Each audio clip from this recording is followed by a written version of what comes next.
Olá, eu sou a Lucila Rosa, eu sou sócia fundadora da Emprego e esse é o 7º episódio do Pod Emprego.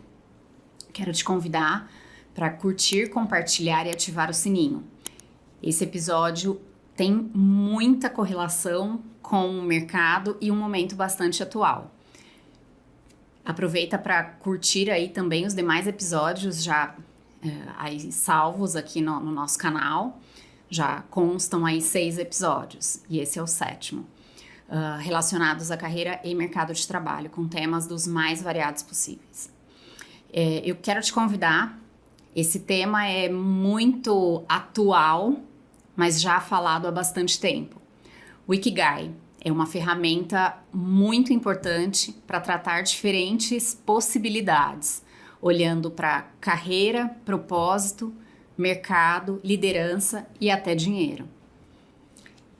Eu sou a Lucila Rosa, eu sou sócia fundadora da Emprego, estou à frente da Emprego há 5 anos e meio, eu já vivi uma mudança de carreira na prática, atuo dentro da área de recursos humanos há mais de 15 anos e estou bastante animada em trazer este convidado, que é um profissional sênior aí da área de recursos humanos, que tem uma carreira em diferentes empresas, onde compõe uma carreira muito interessante até o momento atual, onde ele vai também dividir um pouco mais sobre essa experiência e esse momento bastante em constante movimento em relação ao mercado de trabalho e muita mudança acontecendo de uma forma bastante avassaladora, poderia dizer. Roberto, obrigada, é um prazer tê-lo aqui no 7º episódio do Pod Emprego. Gostaria de pedir para você se apresentar, contar aí um pouco mais sobre você e da sua trajetória também. Vamos lá, obrigado, Lucila, pelo convite, uma honra estar aqui com você. Você falou da minha carreira, né? Então vou contar um pouquinho da minha história. Hoje eu sou o CEO da Escola Temporal, depois eu conto um pouquinho do momento atual. Estou em constante transformação ainda, né? E acho que assim seguirei. Mas eu sou químico de formação, então minha carreira começou... a gente começa a olhar desde daí, né? A gente começa a escolha da profissão lá no ensino médio, o que eu vou fazer de vestibular e tudo mais. Então, o nível de perspectiva que se tem naquele momento é muito baixo ainda, né? A gente ainda não viveu muita coisa, não conhece o mundo direito. Então, as escolhas são pautadas em atributos mais simples, assim. Quando eu costumo falar com jovens sobre carreira, a minha ideia é sempre tentar trazer um pouco de leveza para as escolhas, sabe? Não vai ser... Hoje eu percebo que aquela escolha foi só mais uma na minha vida, não foi a escolha da minha vida, aquela escolha que vai mudar tudo. Toda escolha muda alguma coisa, mas é um conjunto de escolhas. Então, eu comecei, meu critério foi, eu fiz química porque eu tinha uma afinidade com a disciplina e gostava do professor na escola, assim, sabe? Assim, essa era a afinidade que eu tinha com o tema. Fui fazer faculdade. Na faculdade me levou até a indústria, né, onde eu comecei a minha carreira na indústria, então exercendo ali o ofício mesmo, no chão de fábrica, numa área de produção, de liderança de produção. E estando na indústria, eu comecei a me conectar com esse universo da liderança logo no começo da carreira. Eu comecei a ver algo que eu nunca tinha notado ou estudado até então, que eu tinha alguma coisa que me atraía nessa questão das relações humanas, nessa questão da influência da liderança nos colaboradores, no ambiente de trabalho. Alguma coisa ali me incomodava de alguma forma e eu me despertou algum interesse para isso.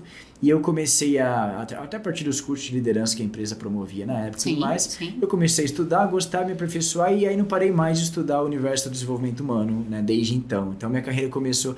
E naquele momento eu estava no mestrado em engenharia, então eu comecei até um dilema existencial, assim. Claramente eu estava num lugar onde eu não gostava. São áreas muito distintas. Muito distintas. Eu estava ali na carreira técnica ainda, exercendo. Ao mesmo tempo me encontrei, né? Encontrei um tema que eu gostava muito. E aí eu comecei o mundo acadêmico, bastante técnico, que eu estava muito em sofrimento fazendo aquilo. Então essas experiências foram me mostrando o quanto pode ser doloroso ou prazeroso a gente se conectar com temas e carreiras distintas, assim. Cheguei a finalizar o mestrado a duras penas, né?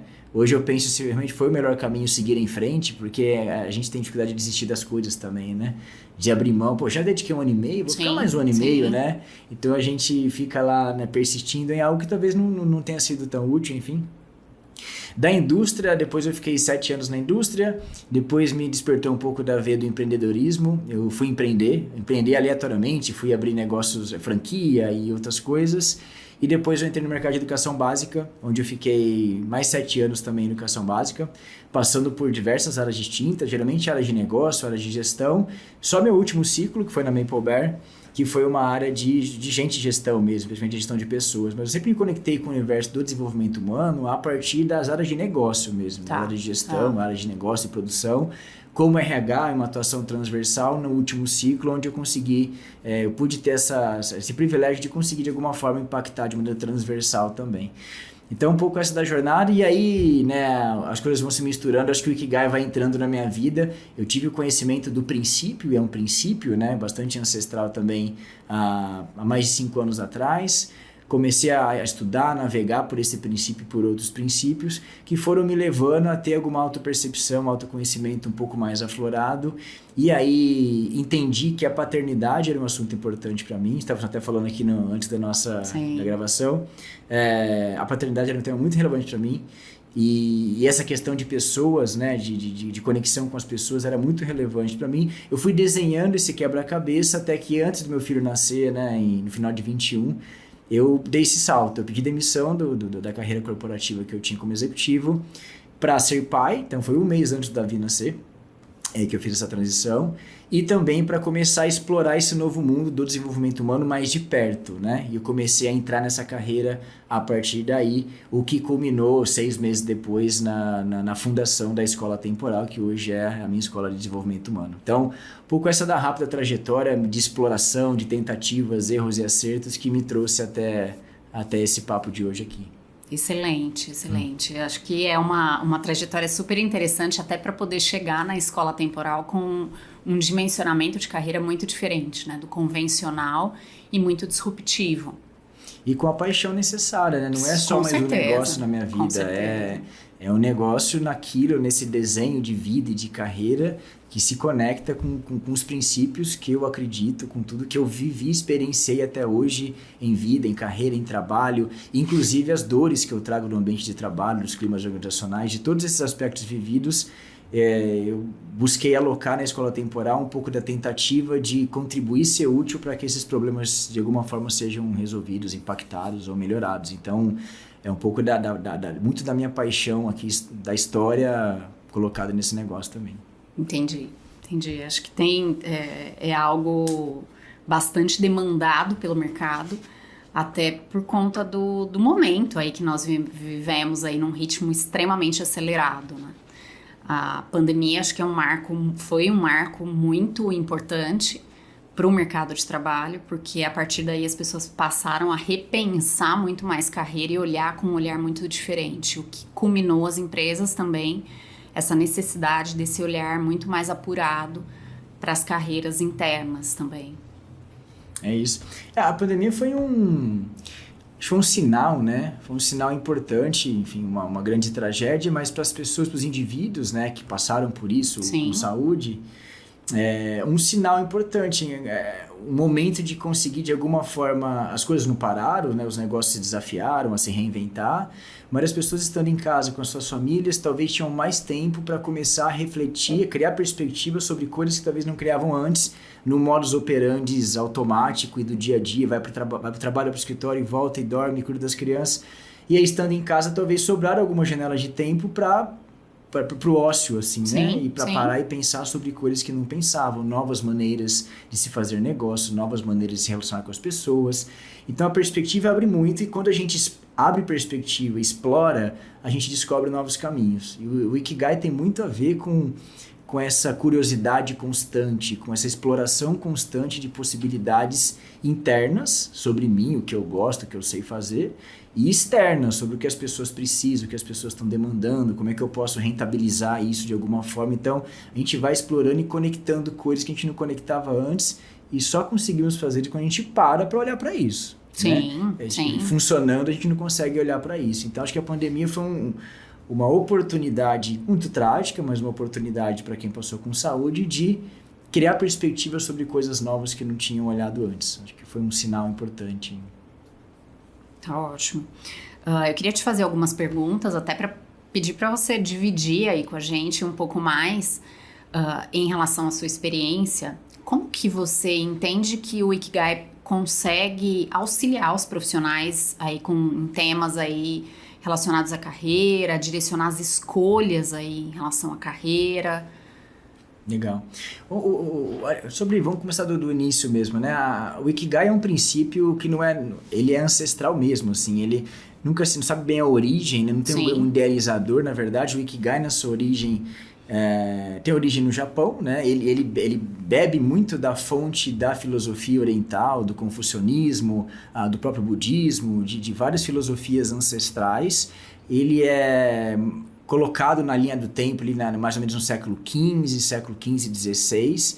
Não tem um autor sobre o tema, porque ele é um princípio, um conceito cultural japonês, né? Então ele não tem uma origem certa, mas mais ou menos quando se começa a ouvir falar sobre o termo, que tem a ver com essa questão de razão de viver, né, significado da vida, não tem uma tradução correta, mas ele está orbitando um pouco desse conceito de encontrar uma razão para viver, ou razões para viver, e no início ele estava muito conectado com a questão da longevidade. Tá. Né? Então até que hoje, quando o Ikigai se popularizou de 5, 6, 7 anos para cá, por meio de literaturas, livros, mais recentemente na Netflix, tem um documentário que chama Blue Zones, nas zonas azuis, lugares do mundo onde as pessoas vivem muito tempo e de maneira saudável. E um desses lugares é a ilha de Okinawa, no Japão, que é colocado como um pouco culturalmente da origem desse princípio. O que faz com que aquelas pessoas nessa ilha, no Japão e em outros lugares do mundo, vivam tanto tempo, tenha tanta concentração de pessoas com mais de 100 anos e de maneira saudável, lúcida, ativa, trabalhando, se exercitando, se conectando com a natureza, se alimentando bem. Então, começou a se realizar estudos mais científicos, um pouco entendendo o que já era um princípio ancestral de mais de 600 anos. Tá. Então, como a escola temporal busca muito essa origem, né, de princípios atemporais aplicados à vida contemporânea, um pouco essa da essência da escola, esse é um dos princípios que a gente foi buscar na fonte também, além da literatura atual, que já se criou-se um frame de trabalho, etc. Sim. O que ele na prática significava, tá? Então, um pouco essa da origem do Ikigai. Então, o que se tem hoje, né, como desenho do Ikigai, é buscar conectar pilares da nossa vida, né, como ser humano íntegro. Então, o Ikigai hoje é um frame que busca nos fazer pensar sobre uma conexão, ou várias conexões possíveis, sobre 4 pontos. Então, primeiro, aquilo que a gente gosta de fazer, né? Então, buscar questões, tarefas, atividades, entender o que realmente a gente gosta muito de fazer. Não é gostar um pouquinho, né? Aquilo que a gente é muito apaixonado por fazer e faz com paixão, seja onde for, assim, não é uma questão só do trabalho, é um pensamento um pouco mais amplo, né? Então, uma reflexão sobre o que gostamos de fazer, uma reflexão sobre o que fazemos bem, o que sabemos fazer bem. Sim. Mesma coisa, não é aquela questão que a gente sabe um pouquinho, não, uma questão coisas que a gente faz naturalmente bem. A gente tem uma habilidade, um talento nato para fazer algumas coisas, algumas inclinações que são muito óbvias, as pessoas reconhecem, eu me reconheço. Então, a gente tem um conjunto de coisas que a gente faz muito bem, naturalmente bem. Então, aquilo que eu gosto de fazer, aquilo que eu sei fazer, depois tem uma análise um pouco para fora. O que as pessoas precisam no mundo, o que é demandado, né? O que ajudaria as pessoas hoje, né, em todos os âmbitos. E um quarto ponto, o que me pagariam para fazer, né? O que eu posso ganhar dinheiro com isso. É legal colocar o dinheiro nessa equação porque ele não é separado, né? As pessoas, então aqui a lógica não é só criar um hobby, não é só fazer o que você gosta, não é só fazer o que você sabe e não aprender o resto, é tudo isso junto e conectado. Não é só, então, eu vou fazer muito aquilo que eu gosto, que eu sei, mas ninguém usa, ninguém precisa. Então, eu não estou a serviço de nada, a serviço de um problema, a serviço dos outros. Sim. Então, eu preciso estar a serviço de mim mesmo, me conectando com o que eu gosto e o que eu sei, e preciso estar a serviço dos outros, ajudando de fato as pessoas com aquilo que eu sei e gosto, e também sendo remunerado por isso, porque o próprio dinheiro, ele também traz paz e serenidade, perpetuidade de longo prazo para eu poder alimentar aquilo que eu gosto, que eu sei, a minha família, os meus princípios. O dinheiro também é uma equação, um fator importante nessa equação. Então, resumidamente, o Ikigai nos propõe conectar, encontrar pontos em comum entre esses 4 fatores e, a partir daí, começar a fazer escolhas e tomar decisões sobre vida, sobre carreira, né? orientado por uma reflexão um pouco mais profunda que combina 4 fatores essenciais. Então, um pouco essa da ideia, como o Ikigai, o raciocínio do Ikigai, a perspectiva, pode nos ajudar a tomada de decisão sobre carreira. E a minha própria história é fruto disso. As minhas tomadas de decisões, a minha transição de carreira foi pautado neste encontro de fatores e por isso eu saí do mundo corporativo e fui trabalhar com desenvolvimento humano, fui ser pai em boa parte do meu tempo, por entender que esses pontos orbitavam o meu Ikigai, né? Esse lugar que eu encontrei aqui. É um pouco essa da ideia. Tá bom. Propósito e carreira, eles precisam estar bastante alinhados, até para você conseguir atingir aí os objetivos. Acaba que é algo humano, a gente precisa sim conectar esses 2 pontos aí de forma bastante assertiva. Como que você entende que é uma maneira eficaz para garantir essa assertividade? A questão do engajamento, né? Você falou de propósito e carreira, me veio a questão do engajamento. O engajamento tem muito a ver com isso. Quão engajado eu estou naquilo que eu faço. Assim. É o que a gente busca, né? O engajamento é essa sensação de fazer as coisas de coração, de fazer as coisas porque a gente quer, de ter estado de presença, de estar naquele momento presente. Então, a busca de estar engajado na maior parte do tempo com as coisas que a gente faz. Isso não significa só fazer tarefas legais, não significa fazer algo chato para ganhar muito dinheiro, não significa essas coisas, significa a gente tentar conectar todos esses pontos que o Ikigai nos permite. Então o Ikigai, na verdade, a minha interpretação do princípio do Ikigai, ele é uma busca por engajamento. Como a gente se engaja na vida, no trabalho, né, e nas coisas, assim. E para ter engajamento, eu preciso fazer de coração mesmo. E por isso essa questão do propósito ela é muito relevante. A gente não tem um trabalho saudável, e eu estou falando de ambiente interno, não de ambiente externo, nem de cultura, né? Estou falando do meu engajamento naquilo que eu tenho controle sobre ele. E não só no fator externo, que também influencia, obviamente, mas naquilo que me cabe, naquilo que eu influencio. Então, esse exercício interno da busca do autoconhecimento, da busca dessas percepções de habilidades, do que eu gosto, das minhas virtudes, das minhas forças, essa análise é muito relevante para que eu consiga me engajar nas atividades que eu tenho. Inclusive o Ikigai como princípio, né? A gente pegar na essência, ele não era esse frame como é hoje. Eu acho que esse é um jeito didático de transmitir. Sim. Mas eu gosto de tratar o Ikigai não como... parece que é uma busca incansável por uma frase de propósito. Quando eu falo assim, vou encontrar meu propósito, a gente vê, né? Quando eu falo, a gente vê as conversas que você tem sobre carreira com seus clientes, as conversas que eu tenho com mentorados, os treinamentos, é uma busca por uma frase, assim. Preciso encontrar meu propósito, já me vence que frase que eu vou encontrar no final desse caminho. E, na verdade, a preocupação não é pela frase em si, porque não é um propósito único da sua existência que vai nortear toda a sua vida. O próprio propósito, eu estava lendo um estudo da Singularity University sobre o futuro do trabalho, eles propõem o que chamam de espectro de propósito, que é justamente a ideia do propósito ser algo fluido, não é algo que você encontra e acabou, vou seguir para o resto da vida. A minha razão de existir há 10 anos atrás era uma, hoje é outra.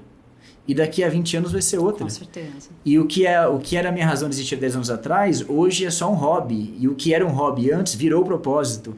Essa fluidez entre hobbies, trabalho, razão de viver, e isso vai mudando na linha do tempo, porque a nossa hierarquia de valores vai mudando na linha do tempo. Você, quando foi mãe, a sua hierarquia de valores mudou. Com certeza. Você, quando for avó, a sua hierarquia de valores vai mudar. Então, a nossa hierarquia de valores muda. Logo, a razão de viver também auxilia. Está tudo certo. Então, essa busca por algo estático, por uma frase, ela é uma busca que vai ser frustrante, porque isso é o de menos. O mais importante é o caminho. Então, o Ikigai, na sua essência, ele não é a busca de uma frase, de um propósito maior, de uma razão única de vida. Ela é a busca de vários significados para se viver ao longo do dia, de criar várias razões de existência, se conectar com várias questões do seu dia que lhe trazem significado de viver. É muito mais sutil, está muito mais conectado sobre o que você faz repetidamente no seu dia do que com encontrar algo grandioso e maior, porque senão todo mundo cai no mesmo lugar meu propósito é ajudar a humanidade e fazer coisas boas, então tá todo mundo a serviço disso, legal, mas qual que é o seu papel no seu dia a dia nisso? Como é que você encontra significado significado relevante em tomar café da manhã com a sua família? Como é que você encontra significado relevante, não em fazer grandes projetos no trabalho, mas em fazer uma conversa de 20 minutos significativa e profunda com alguém, de ajudar alguém que está precisando no seu trabalho, de pedir ajuda quando necessário. Então são vários significados e várias virtudes em ação que vão dando significado para a sua vida a partir de um conjunto de pequenos significados. É mais sobre o caminho, o que você encontra pelo caminho, do que você encontrar algo grandioso, agora eu resolvi minha vida, e não é bem assim. Isso tem gerado, vários estudos apontam uma questão muito importante de saúde mental na geração Z principalmente, e um dos atributos é que nunca está bom. Sim. Nunca está suficiente, a gente nunca chega lá, e a minha perspectiva sobre isso é porque não tem esse lugar para chegar mesmo. É um caminho que vai mudando na linha do tempo, e a perspectiva vai mudando na linha do tempo.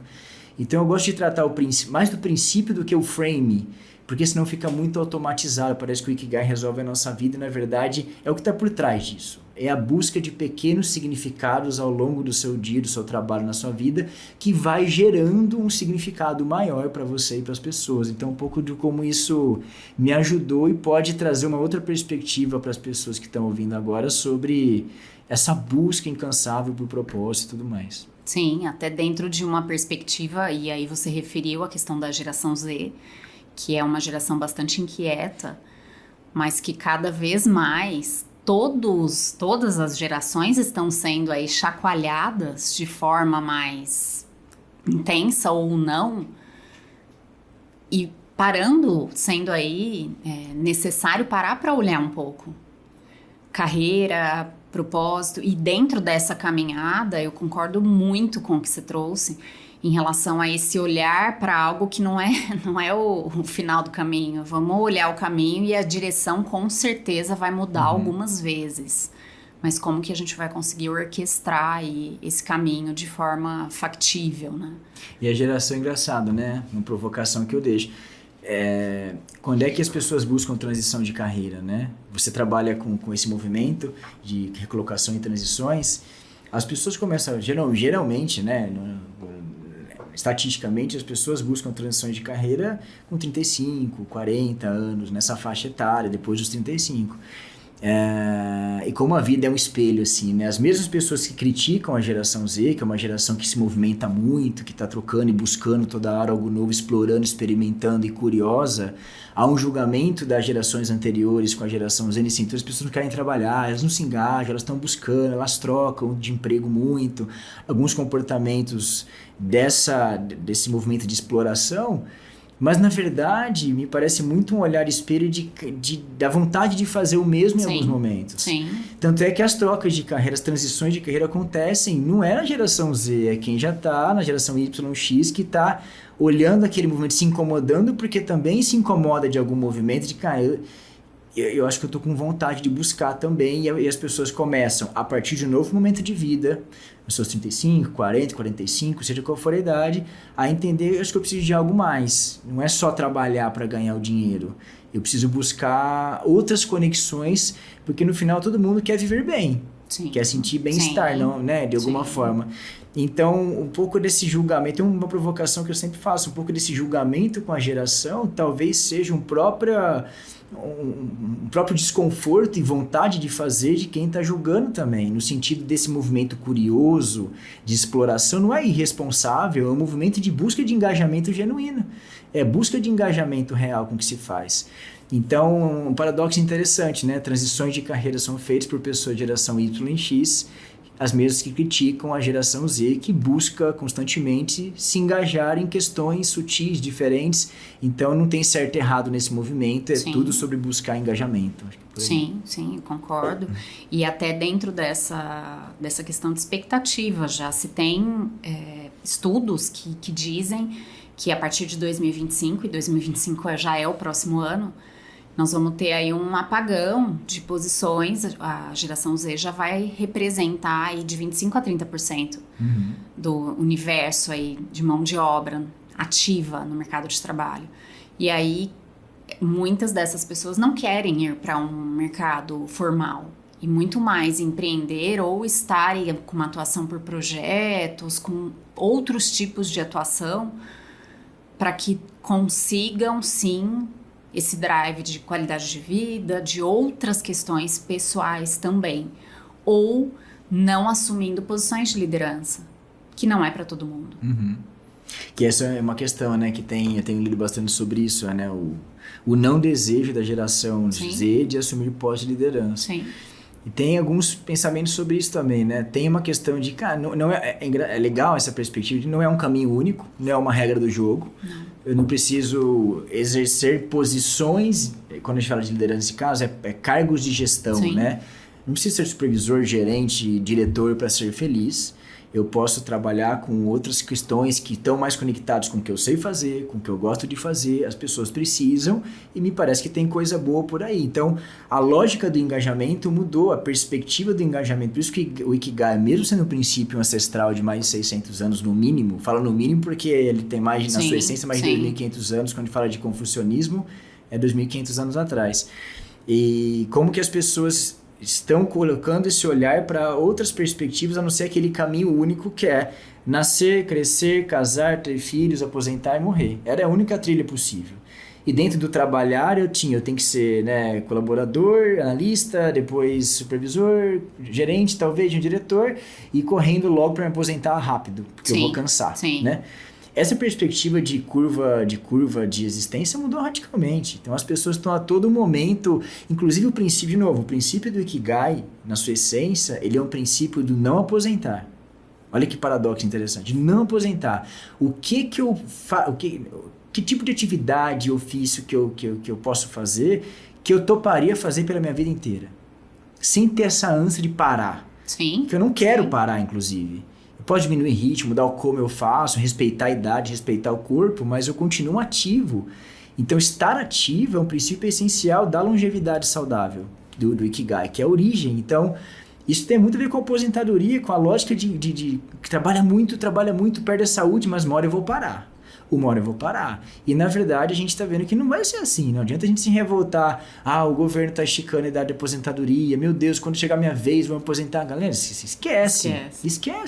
Não é sobre governo, é sobre você. Terceirizar o nosso bem-estar futuro para o governo é uma loucura, né? É uma maluquice. Com certeza. Não conte com isso, né? Se vier é bom, se não vier tudo bem. Mas como que a gente pode criar o nosso lugar, assim, sobre longevidade saudável, ativa, não contando que eu vou parar, porque a gente vai continuar, precisa continuar para ter saúde. Sim. E precisa ter saúde para continuar. E também, então, se alimentar bem, cuidar. Então, o Ikigai traz vários princípios por trás do princípio maior, que é se alimentar bem, estar ativo, se exercitar, se conectar com a natureza, cuidar da saúde mental, se conectar com as pessoas. Então, veja que são várias sutilezas no dia a dia, que são aplicadas no trabalho, no dia a dia, que vão nos fazendo mudar o paradoxo do parar, do aposentar e buscar um lugar de carreira e de trabalho. Quando eu falo um lugar, é uma órbita, né? Não é um lugar fixo, mas é um lugar onde eu vou ficar orbitando, experimentando, que é um lugar que talvez eu fique bastante tempo sem essa preocupação de parar de trabalhar, porque eu estou fazendo algo muito... É igual eu no meu mestrado, sabe? Eu não seguiria o mestrado para sempre, porque eu viveria infeliz. Então, eu não vi hora de parar. É claro que não era para mim aquilo, né? Eu sabia fazer bem, eu gosto de estudar, gosto, né? Eu sabia fazer aquilo, eu amava fazer aquele mundo, não amava. Então é o que eu sabia fazer, mas não gostava. Percebe a desconexão? Total. Quando eu trago para um outro lugar o que eu sei fazer e gosto, já é um outro engajamento. Aí se alguém precisa e eu estou a serviço de alguém e ajudo alguém com isso, é um outro engajamento. E se me pagam por isso, é um outro engajamento. Eu percebo que a gente vai se engajando cada vez mais à medida que essas questões vão sendo interconectadas, assim. Então eu trago muito essa reflexão da carreira como esse lugar contínuo em movimento de aprendizado e não interessa a idade. Sim. Vai ser a geração Z. A geração Z é que está mais à frente nesse movimento. E nós, da geração anterior, ficamos incomodados em vê-los mais à frente no movimento da experimentação e da curiosidade, e a gente tem mais dificuldade de tomar uma grande... Porque é mais difícil, né? Sim, já temos filhos, temos famílias, tem compromissos financeiros, que é que a gente, né, comentou, e aí a decisão é muito mais pensada e mais engessada, e exige um pouco mais de planejamento e coragem, salto de fé, atributos, mas é mais difícil, mais as pessoas de alguma forma estão buscando esse lugar de mais engajamento, seja mais fácil ou mais difícil, mas enfim, parece um caminho, né? Com certeza, eu acho que faz super sentido. E aí você trouxe um ponto que é bastante relevante, algo você não pode delegar a sua expectativa de aposentadoria para o governo, ao mesmo tempo que você não pode delegar a sua carreira para o RH. Não é o RH, ele não é o responsável pela sua carreira. Então, esse olhar para a carreira, cada vez mais se apropriando dela, entendendo para onde você busca aí, qual é o caminho que você busca trilhar, ou quais as possibilidades de caminho e quais os que mais te atende, para você ir minimizando ali obstáculos que vão aparecer de qualquer forma no seu caminho, mas que você consiga minimizá-los de forma positiva. O ambiente impacta, claro, né? Nós afetamos e somos afetados pelo meio, que Sim. É um outro princípio também bastante ancestral.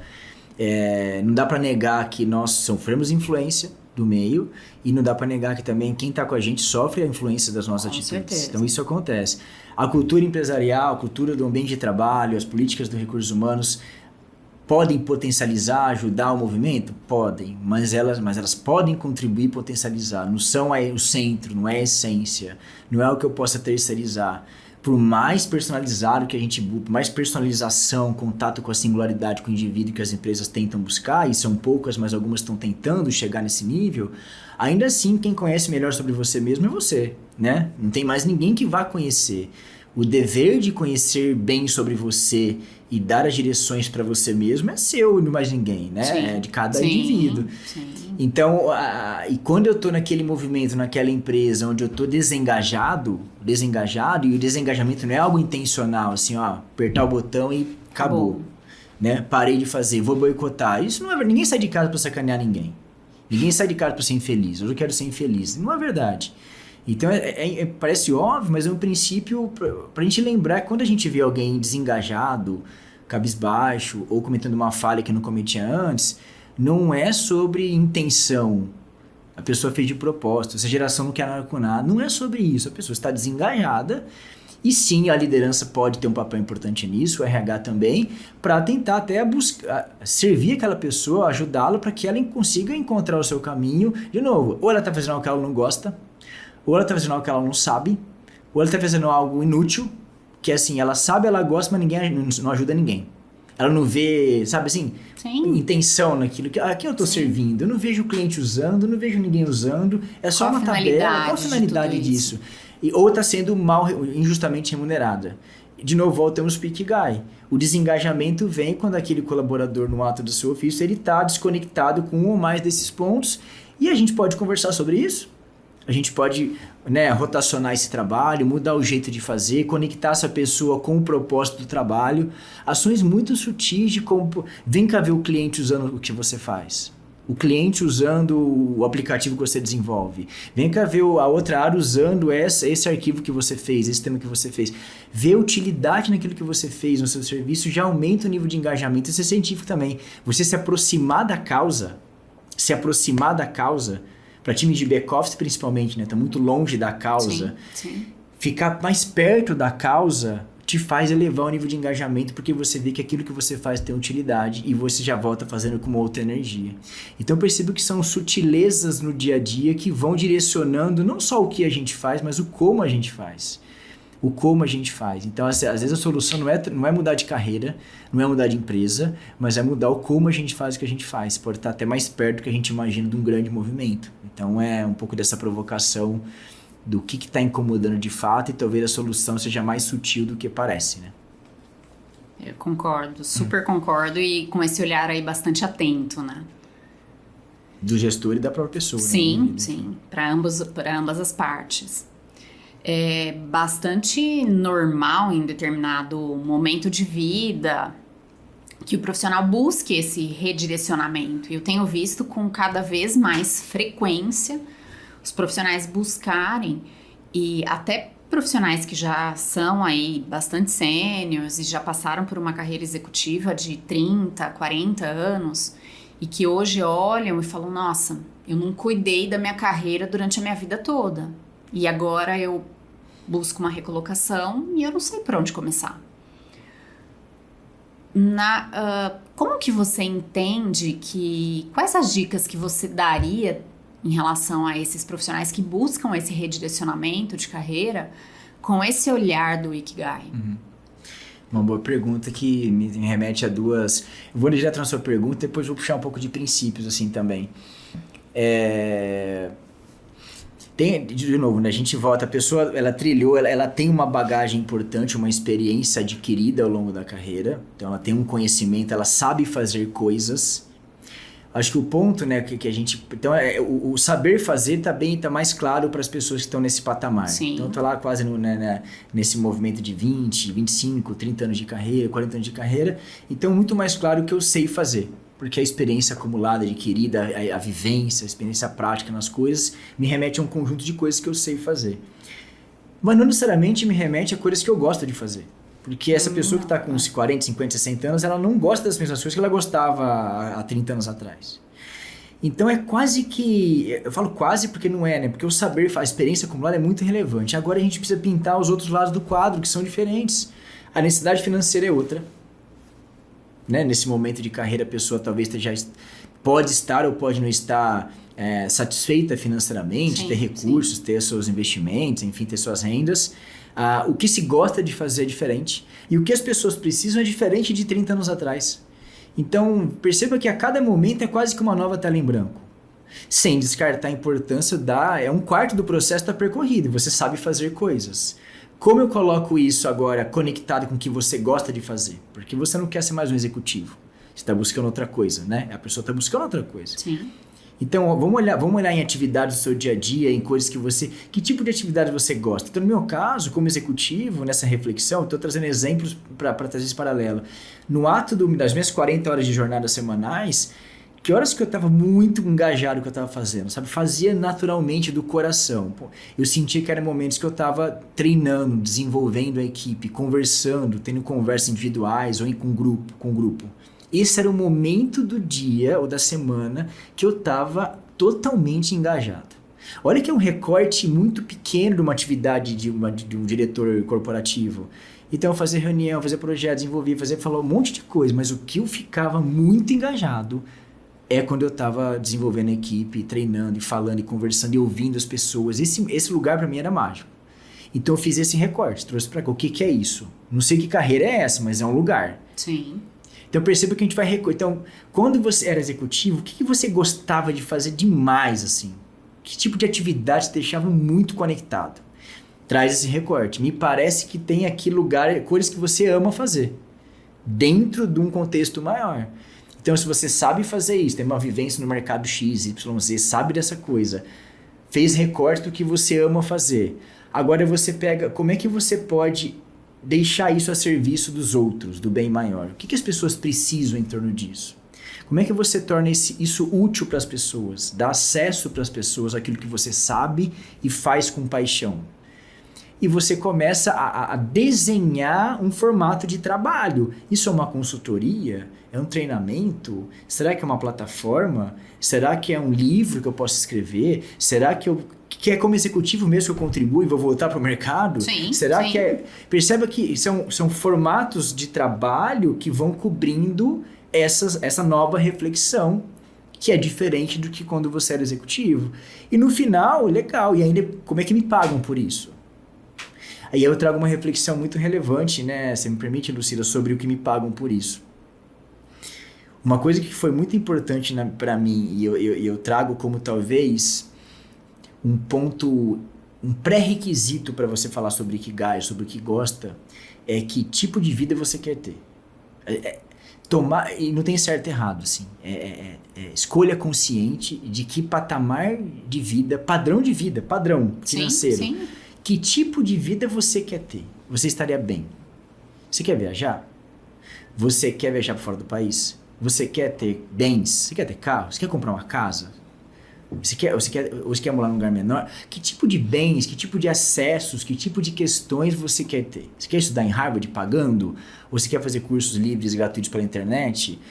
Essas decisões são muito relevantes porque elas vão setar o seu padrão de vida, que eu falo, suficiente. Por que é importante isso? A gente não seta, essa é a minha perspectiva desse assunto, se a gente não seta um padrão de vida suficiente para nós, o céu é o limite. É a busca contínua pelo mais. Quanto mais eu ganho, mais eu gasto. Quanto mais eu ganho, mais eu quero. Se eu tenho um carro, eu quero outro. É uma busca constante por algo que eu nunca tenho. Então eu começo e isso impacta na carreira, porque nunca tá bom. Sim. E não necessariamente a carreira não tá boa. É o que eu tô ganhando não tá suficiente para a vida que eu quero ter. E aí eu começo a misturar, eu deixo de fazer o que eu gosto e vou fazer o que eu não gosto para ser promovido para algo que eu não queria, talvez, para ganhar mais dinheiro e para satisfazer um padrão de vida que eu não pus limite. Por isso que resolver conscientemente a questão, aqui estaria bom para mim. E é muito duro fazer isso, porque ninguém está disposto a ter um carro pior do que pode ter. Ninguém está disposto a morar num lugar menos nobre do que poderia morar. Ninguém está disposto a se hospedar num hotel menos nobre do que poderia se hospedar. Porque está muito nesse lugar do que vão pensar de mim. Eu sou um presidente de empresa, estou hospedado num apartamento simples desse. Eu tenho um carro, né, que não é um carro que eu poderia ter, ganhando o que eu ganho, mas o que vão pensar de mim? Então, refletir muito sobre essa camada, sobre que vida você quer ter, ele é um ponto de partida importante, porque você começa a tomar decisões coerentes e pragmáticas, alinhado com propósito. As coisas não são mutuamente excludentes. Pragmatismo e propósito andam juntos. Legal. Definir que tipo de carreira me permite ganhar isso. Uma pergunta pragmática. Eu não estou julgando se é justo ou não o salário da função tal, da função. Isso não é sobre isso. É o que é.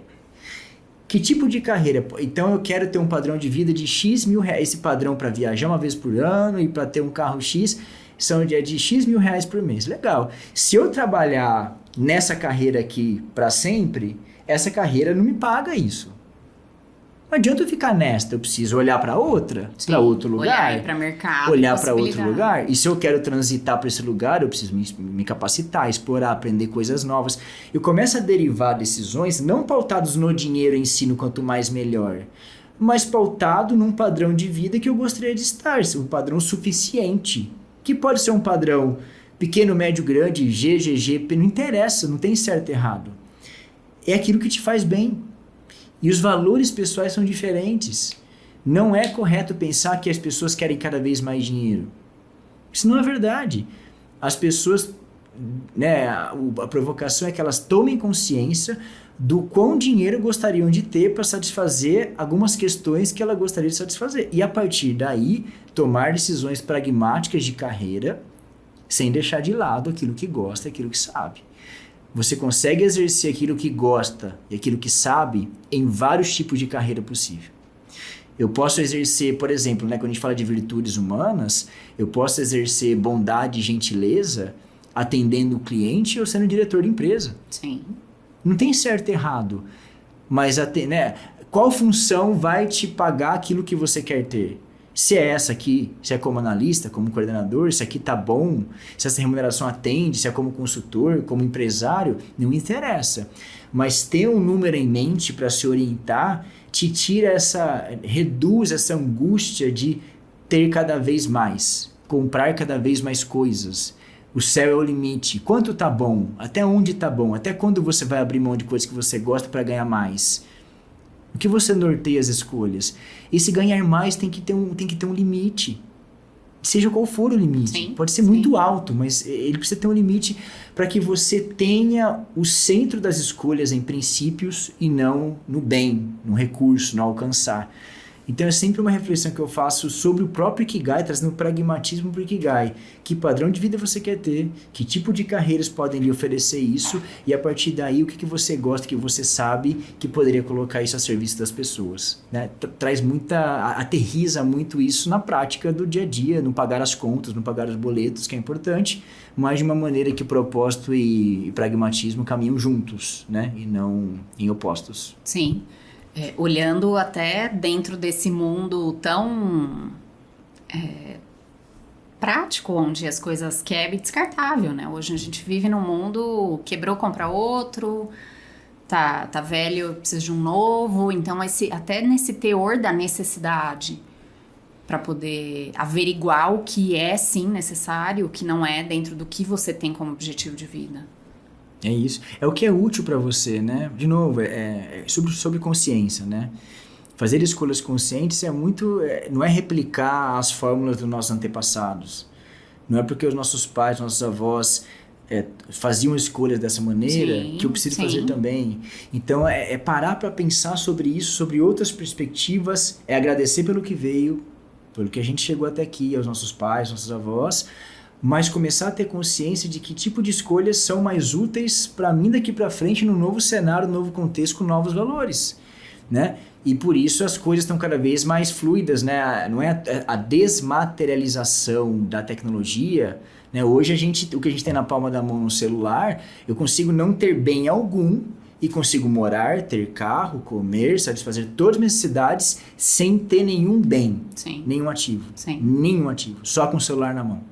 Eu posso sair pelo mundo com o celular na mão, sem nada, que eu consigo sobreviver, me vestir, comer, morar, ter carro, trabalhar e fazer tudo com o celular. Então é a desmaterialização que está a serviço de alguma coisa que está vindo por aí. Isso muda a dinâmica do trabalho, muda a dinâmica da existência, abre novas possibilidades. Que uma coisa é você...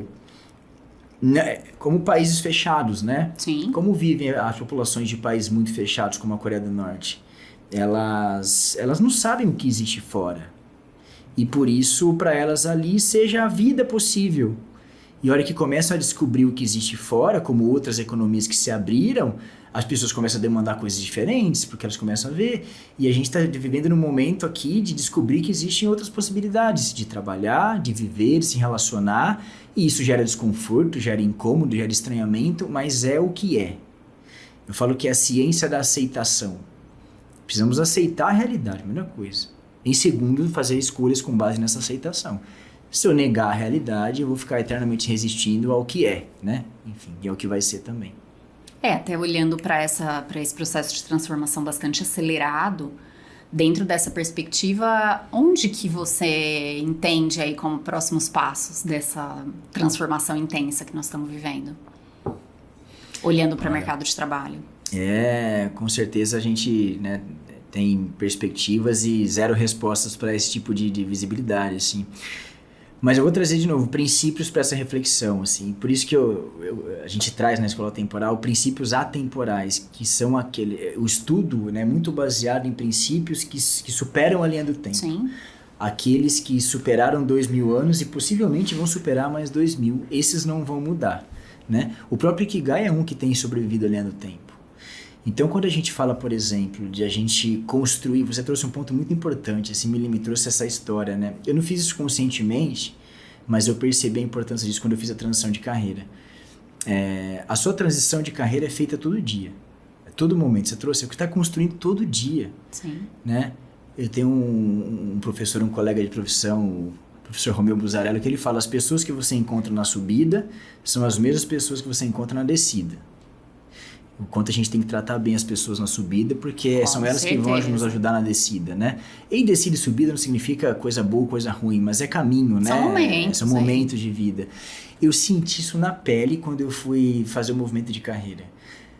As pessoas que me abriram portas, me estenderam a mão, me apoiaram no movimento onde eu entrava no universo, onde eu estava estagiando. Eu era diretor de uma empresa e passei a ser estagiário de treinador. Porque eu não sabia fazer aquilo. Sim. Eu não sabia fazer. Então, tem a minha curiosidade em aprender o ofício novo e tem também as pessoas que me estenderam a mão e me ajudaram nesse processo, que hoje, né, e hoje olhando, são as pessoas que passaram pelo meu caminho, de alguma forma. Um dia foi um fornecedor, um colega de trabalho, um amigo de escola. Olha. Um amigo de escola de infância foi o primeiro a me abrir a porta numa empresa de treinamentos para que eu pudesse aprender sobre aquilo. Um amigo de escola que era diretor na empresa de treinamento e é ainda. Ele falou: cara, entendi o seu momento, vem conversar com a gente, vem para cá, fica próximo. Uma outra empresa que era fornecedora, que era um fornecedor, também tinha conexão, você tratar bem os fornecedores, e aí a gente vai abrindo pontes, ou seja, a hora que eu percebi, eu estava fazendo minha transição de carreira há mais de 15 anos, nem percebi ao fato do princípio essencial de tratar as pessoas com gentileza, com humildade E sem esperar nada em troca. Sim. Porque eu não estava esperando isso em troca. Veio porque veio.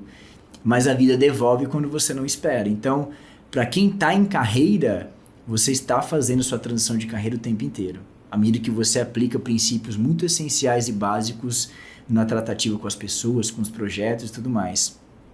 E para quem está em transição de carreira, tem muito esse movimento de estar disposto a estar curioso e humilde novamente. De estagiar novamente, talvez em algo muito novo, que não é a sua praia, o quanto se está disposto a isso. Então eu vejo como um princípio, o futuro é muito esse lugar do caminho. Né? Para mim isso é muito atemporal, assim. O futuro não é se preocupar com o futuro. O futuro é se preocupar com o caminho. Isso é um princípio para a carreira muito atemporal. Como você está diariamente, acho que é para esse lugar que a coisa vai, porque a gente não sabe o que vem. Você está conseguindo entregar o seu melhor daquilo que você sabe, que você gosta, diariamente a serviço das pessoas. Isso é o Ikigai. É encontrando pequenos significados diariamente, isso vai moldando da maneira que você não imagina, porque você está fazendo algumas coisas e você não sabe, você não conhece a sua próxima oportunidade, ela não está visível ainda. Sim. Ela só vai aparecer quando você for explorando o caminho dia após dia. Então não tem nada mais atemporal do que percorrer o caminho dia após dia. É legal ter uma direção? Uma direção.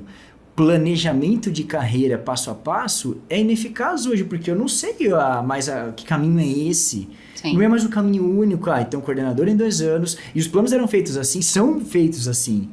Onde você quer daqui 2 anos? Coordenador. Daqui 5, gerente. Esquece. Imagina, esquece.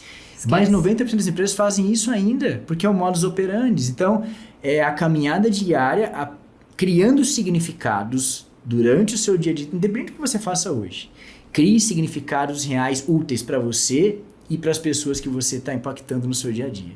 Fazendo o que você gosta, o que você sabe, sendo remunerado conscientemente ou buscando a remuneração consciente, suficiente que te atenda e principalmente esse movimento de, colocar aquilo que a gente sabe a serviço dos outros o tempo inteiro, colocar o que a gente sabe a serviço dos outros. Eu não preciso ser um treinador de desenvolvimento humano para fazer isso. Eu posso fazer isso o dia inteiro. Ser uma liderança, uma não liderança. Sim, o que a gente está fazendo aqui é colocando o que a gente viveu a serviço dos outros. Sem nada em troca, colocando, e isso me engaja, isso me faz bem. Por isso a gente está aqui. Então, o movimento de futuro e de carreira, ele é um movimento muito fluido nessa direção das pessoas construírem caminhos diariamente na direção daquilo que elas querem se tornar. Diariamente. Menos metas e objetivos engessados e mais construção diária de habilidades possíveis que você gosta e que você sabe fazer ao longo do seu trajeto. Então, um pouco do que eu vejo como carreira, e isso vai se abrir para muitas possibilidades. Se você pensar que a gente vai viver aqui até 2000 e se tudo correr bem, né? Imagina, até 2060, que loucura, 2060. O que vai ser disso, né? O que vai ser dessas coisas que a gente está fazendo aqui? Isso aqui vai ser um absurdo, uma coisa super antiga. Então, a gente precisa transitar nesses lugares Sim. dia a dia, curioso, aberto e entregando princípios que são naturais de nós no dia a dia das relações. É um pouco do que eu acredito como carreira e como futuro de trabalho. Tá bom. Eu acho que é bastante do que a gente tem para descobrir e experimentar aí para os próximos anos e décadas dentro dessa constante evolução. E olhando para a expectativa de vida, eu acabei de completar 40 anos. E eu sempre digo que existe uma startup que é a Bentequero 60+, e que olha para esse público, 60+, com qualidade de vida. E dentro de uma conversa bastante interessante, que foi um pouquinho antes aí da minha data de aniversário, e você vai completar 40. Olha para esse primeiro terço da sua vida, porque é bem factível que você chegue com qualidade de vida próximo ou até os 120 anos. E aí, o que você almeja? Onde você vai querer estar aos 120 anos? quem você quer se tornar, né? Com certeza. Quem você quer se tornar e o que você quer deixar, assim. É muito esse senso de, quando eu provoco essa questão do legado versus resultado, né? Não é, as pessoas vão lembrar de você, não é pela meta do mês que você bateu, pela meta do semestre. Isso também foi relevante naquele momento, mas principalmente pelo caminho que você trilhou para chegar no resultado, pelo caminho que você trilhou para chegar na meta do mês, pelo caminho que você trilhou para chegar naquele cargo, e não pela coisa em si. Então, se você, né, quem está ouvindo, você lembrar de líderes que te inspiraram, ou pessoas na sua empresa que te inspiraram, não são as pessoas que batiam mais metas. São as pessoas que nos tratavam bem, são as pessoas que faziam um caminho justo, um caminho ético, um caminho moralmente aceito. Então, são essas pessoas que a gente, de alguma forma, impacta, né? Então, o que a gente quer deixar para as pessoas e que eu quero deixar, quem eu quero me tornar como indivíduo, está muito acima do que a gente quer alcançar. Isso trouxe uma perspectiva fantástica. Provavelmente nós vamos viver mais de 100 anos. A geração Z vai viver 120 anos. Aposentar em que contexto? Imagina. Quando é que eu paro? Entende? É muito tempo, a gente tem muito tempo para ver. Então, não é uma coisa só. De novo, volta ao princípio essencial do Ikigai. Pequenos significados nas coisas mais ordinárias e sutis do dia a dia. Entregando as suas virtudes, as suas qualidades mais naturais em todas as suas relações, no trabalho, nos seus projetos, em casa, com a família, você com você mesmo, no seu dia a dia. Desde o café da manhã até a hora que você dorme. Então, como é que você cria vários significados atemporais? Porque nunca saiu de moda se alimentar bem, cuidar da saúde, valorizar a natureza. Isso nunca sai de moda, sabe? O atemporal está muito nesse lugar. Então, se você quer lidar bem com o futuro incerto, eu trago muita perspectiva de se ancorar em princípios que a gente acredita que não vai mudar. Porque esse talvez seja o lugar de mais segurança, mas também o lugar de maior coragem. Porque não é simples também, o que eu falei, tomar uma decisão assim, ó, eu não vou trocar de carro porque esse aqui pra mim tá bom. É uma decisão pautada em princípios e ela é uma decisão muito difícil de fazer. Muito difícil de fazer. Porque o modus operandi está em você conquistar, em você ter mais e não em ser mais. Ela garante até uma condição de status, né, perante a sociedade. É a aceitação, né? O ser gostado, ser aceito, manter o poder e status, o privilégio, ter o carro da empresa. Então, quando eu sou promovido, qual é o meu próximo plano de saúde? Melhora o meu plano? Melhora o meu carro? É uma vida de privilégios. O privilégio, o bem, significa status. E quando a gente para pensar que pessoas que eu admiro não são as pessoas que são admiradas pelo que têm, mas pelo que são. Que elas são. Pelo que são. Eu admiro muito mais o Bill Gates na fila do hambúrguer do que o Elon Musk dirigindo uma Ferrari. Sabe assim? O meu nível de admiração está muito... O nosso nível como ser humano muito mais na sutileza do princípio. Com certeza. Do que no ter. E como é que a gente tem a coragem e a ousadia de trazer isso para a nossa vida? Para nosso dia a dia? De novo, cada um na sua escolha. Não é certo nem errado ter bens desde que seja uma escolha consciente, desde que eu reflita, cada um na sua escolha, o que eu quero ter, o que eu quero me tornar, e aí eu conecto as minhas... O que eu não possa ter desincronizar a escolha do resultado esperado. Eu quero ser feliz, quero ter muito dinheiro, quero ser rico, mas quero só fazer voluntário. Não dá.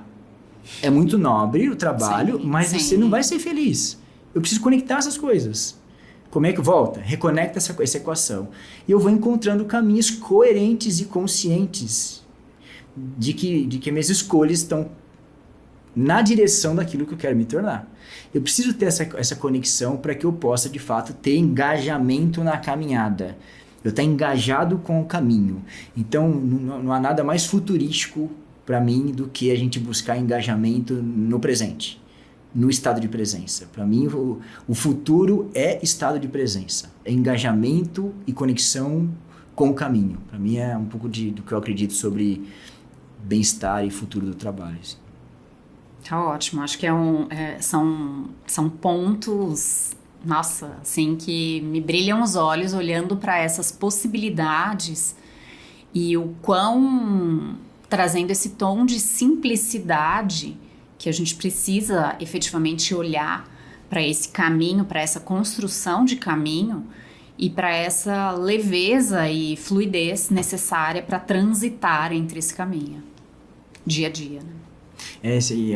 Acrescentando esse ponto, né? As empresas geralmente têm uma resistência inicial grande, por exemplo, falando em transição de carreira, né? A pessoa está como executiva e depois talvez vire um consultor, né? E é muito comum acontecer esse movimento. Sim. E eu virei um profissional de desenvolvimento humano, um treinador. Se a gente vai para esse novo lugar, nesse status anterior, a gente vai enfrentar uma grande resistência de mercado, entrando nos lugares como o sabedor das coisas. Aí vem o consultor para dar as respostas, o sabedor das coisas. Isso gera uma resistência nas equipes internas enorme. Então veja que até para fazer o movimento de transição de carreira, eu vou resgatar princípios essenciais que talvez foram perdidos ao longo do caminho. Para eu ser um consultor, mesmo tendo uma grande experiência, eu preciso retomar um nível de humildade, de altruísmo muito forte. Porque não é impor o que eu sei, é deixar o que eu sei a serviço dos outros. O que é muito diferente. Não é uma imposição de conhecimento. É colocar a serviço e as pessoas utilizam como elas quiserem, como elas precisarem. Então, até para esse movimento de adquirir uma bagagem, como é que eu coloco isso a serviço dos outros? Sim, é um movimento altruísta e não um movimento do saber, né? Da imposição. Agora eu sou consultor e as pessoas me chamam, eu dou a resposta. Então, as transições de carreira nessa linha também estão num lugar mais sutil, mais simples, de uma reconexão com algo mais saudável, mais duradouro também. Concordo. E até é super importante desconstruir esse ambiente, olhar com muita cautela para que a gente consiga efetivamente traçar estratégias para chegar no local onde o profissional almeje da forma mais adequada. Porque essa questão dessa construção, muitas vezes qualquer serve ali, sabe? Uhum. E aí se você se perde nesse processo, é muito comum isso acontecer. E aí você tem uma recolocação, é recolocado, e aí no momento que você fala, nossa, agora eu já tô num outro momento de carreira, mas eu tô onde eu não queria estar. Cheguei onde eu não deveria estar. E aí é um processo que vai começar novamente e acaba que não tem. Isso gera um desgaste muito grande. Profissionalmente, pessoalmente, uma frustração absurda em relação à expectativa também. Então, um olhar para a carreira como um todo, independente do momento em que esteja a sua carreira, é algo vital como pessoa e profissional. E aquela questão da consciência financeira, de novo, né? Quanto mais cedo isso acontecer, melhor, porque a pessoa perde emprego, precisa se recolocar. A pressão financeira é muito forte. Sim. E ela tem pressa de voltar logo. Sim. E ela não para pensar, será que... Deixa eu revisitar o que eu gosto, o que eu quero fazer, o que eu sei fazer, olhar para outros lugares, porque a pressão financeira está muito forte, porque talvez não tenha tido consciência financeira prévia. Então, é aquele negócio, eu já vi muita gente ganhando muito bem, e de repente perde o emprego, mas o gasto está tão alto, a despesa está tão alta, o endividamento tão alto, que a pessoa precisa se recolocar rapidamente em posição alta, não dá tempo de pensar em fazer o que eu gosto agora. Não. Isso é conversa para poder dormir. Eu preciso do trabalho. Eu preciso do dinheiro. E eu coloco uma pressão... Nós nos colocamos a pressão financeira em algum momento. De novo, estudos mostram que o dinheiro sim aumenta o nível de bem-estar, ao passo que ele atende necessidades básicas. Então, é claro que o dinheiro melhora a qualidade de vida de quem ganha 1.000, 2.000, 3.000, 4.000, 5.000 reais. Há patamares diversos em estudos pelo mundo, mas até um certo nível de renda, o dinheiro melhora o bem-estar, porque eu começo a acessar questões de necessidades básicas. Sim. Mas a partir daí o que a gente vê nessas faixas de profissionais mais sênior, gerentes, coordenadores, supervisores, analistas sênior para cima, já não estamos mais nesse lugar. E nós continuamos agindo como se estivesse nesse lugar.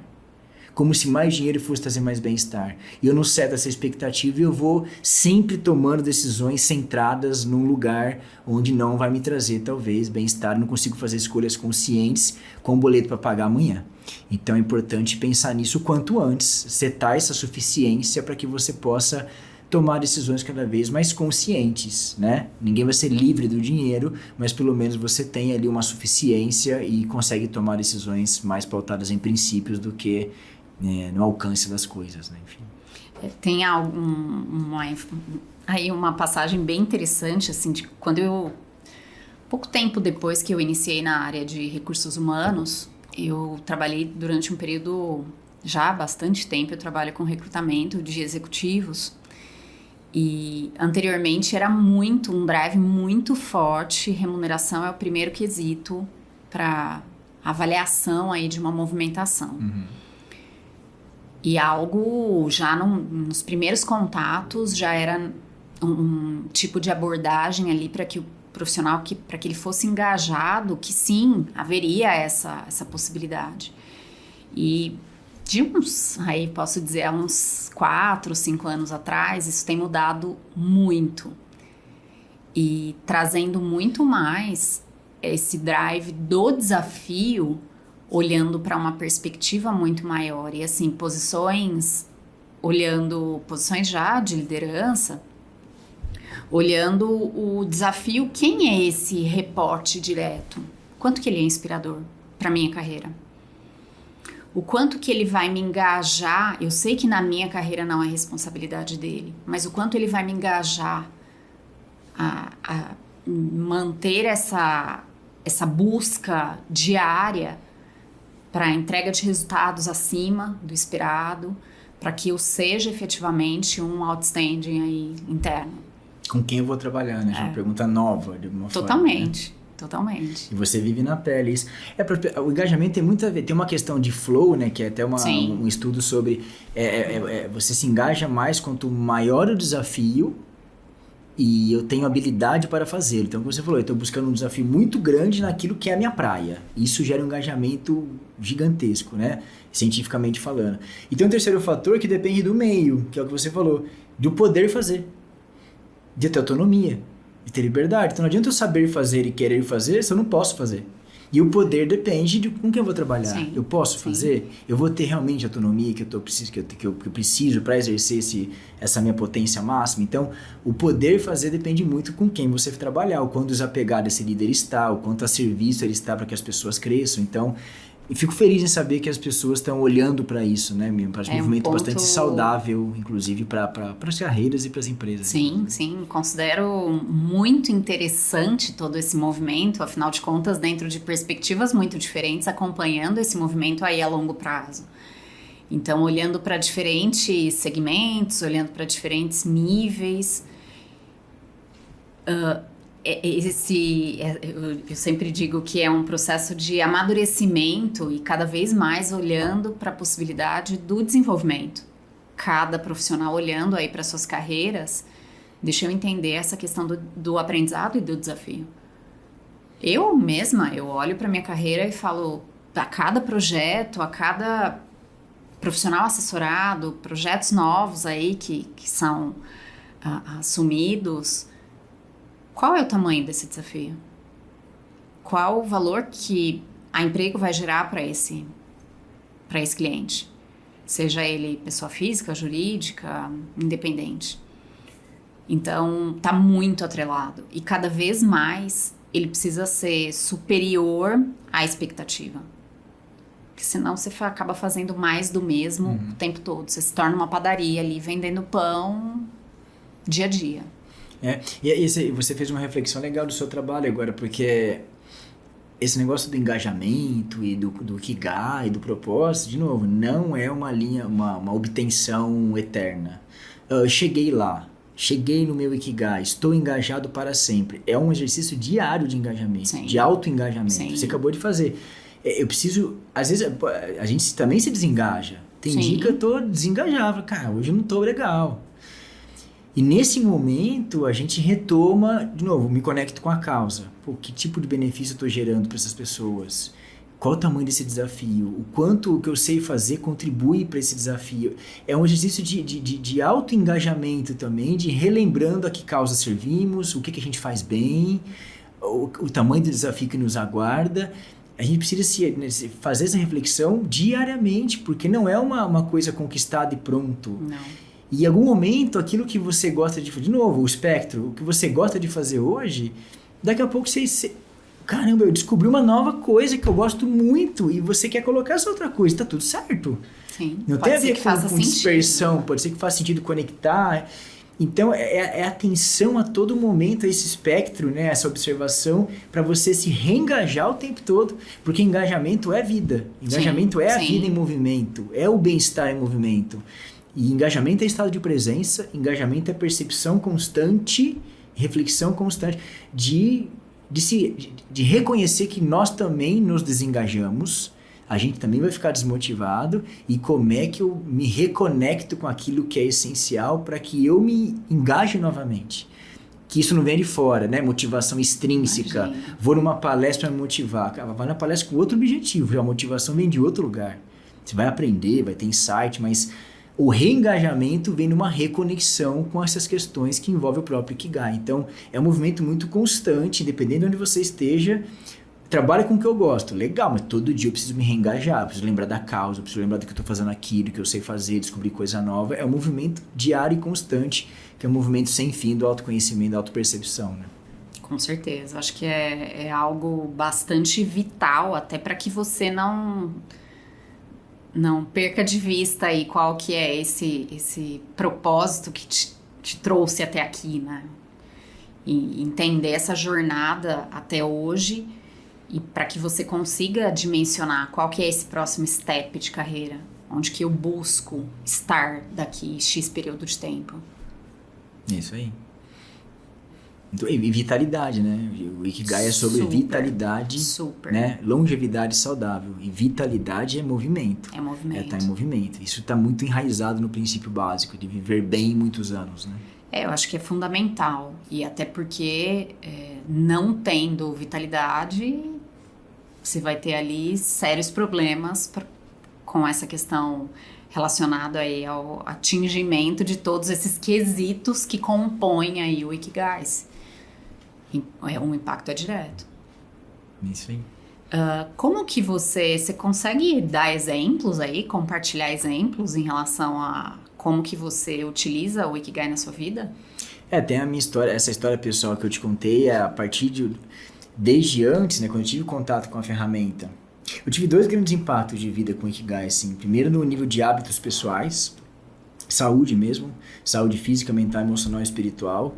Então o Ikigai ele traz consigo um conjunto de vários princípios, né?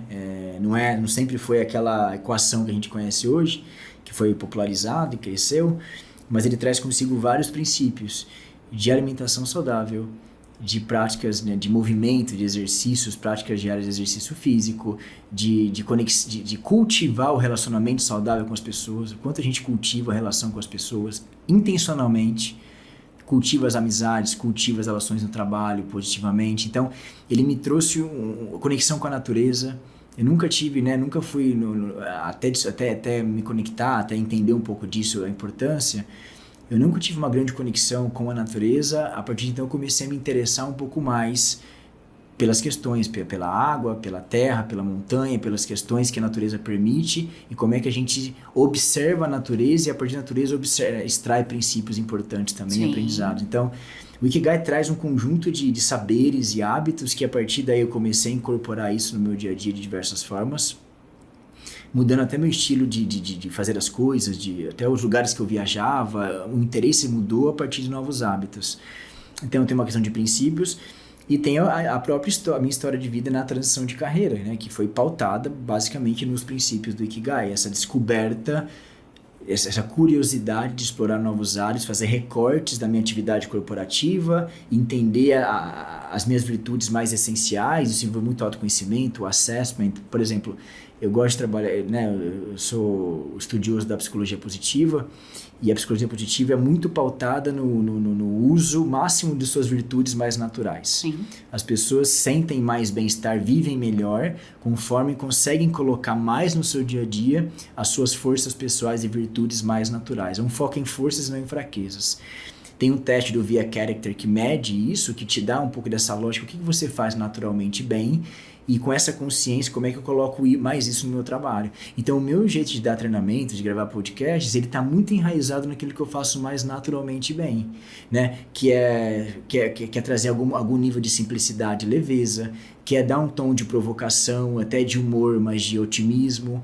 Então, eu tento trazer elementos, né, de trazer perspectiva e provocação, que são virtudes naturais que eu reconheço em mim e intencionalmente tento colocá-los ao máximo no meu dia a dia, porque elas são naturais, elas me fazem sentir bem, me fazem não ficar tenso, não ficar aqui preocupado com o que você está pensando, mas é o melhor que eu posso fazer. Sim. É eu colocar as minhas principais virtudes a serviço do que está acontecendo. Então, esses são exemplos de como a gente vai, a partir do autoconhecimento, desenhando possibilidades do que fazer e de como fazer principalmente aquilo que se faz. Não só do que fazer, não é só mudar o trabalho, mudar a atividade, mas o como eu faço o que eu faço. Como eu coloco mais aquilo que eu gosto naquilo que eu já faço. Mudo o jeito de fazer a mesma coisa. Então são várias possibilidades. E por último, como liderança, né, um outro exemplo de aplicação é oferecer a ferramenta para a equipe.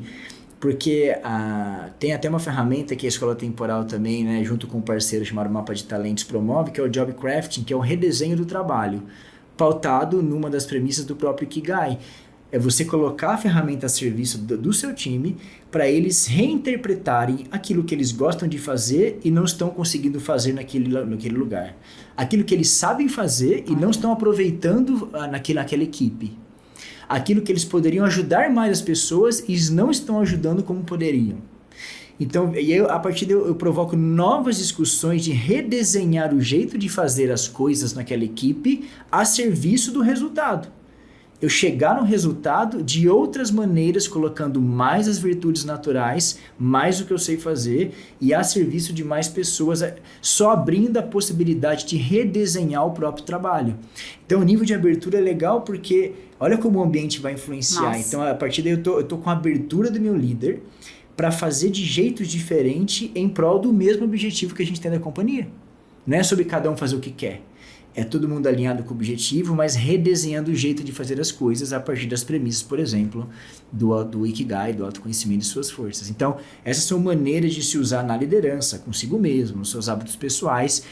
Por isso que princípios são atemporais, né? Aquilo que você vai encontrando aplicações práticas daqui 10, 20, 30 anos, quem estiver ouvindo esse podcast, talvez ainda ele faça sentido para as pessoas. É sempre esse o meu desejo, sabe? Que esse conteúdo seja ainda útil daqui 30, 40, 50 anos, que ele seja atemporal. Então, o Ikigai, para mim, é um desses princípios mesmo. Tá ótimo. Quero muito aí agradecer pela sua contribuição. É um prazer tê-lo aqui. E com todos esses insights tão necessários em um mundo aí em constante transformação, num ritmo muito acelerado. Obrigada pela participação e espero aí que a gente se encontre em breve. Eu que agradeço pelo convite, por abrir o canal para a gente falar de um tema tão relevante e da gente, de alguma forma, ter conseguido provocar algum nível de serenidade e paz para que as pessoas consigam seguir vivendo os seus caminhos de maneira um pouco mais leve e eficaz. Tá ótimo, muito obrigada. Convido você para curtir, compartilhar e ativar o sininho.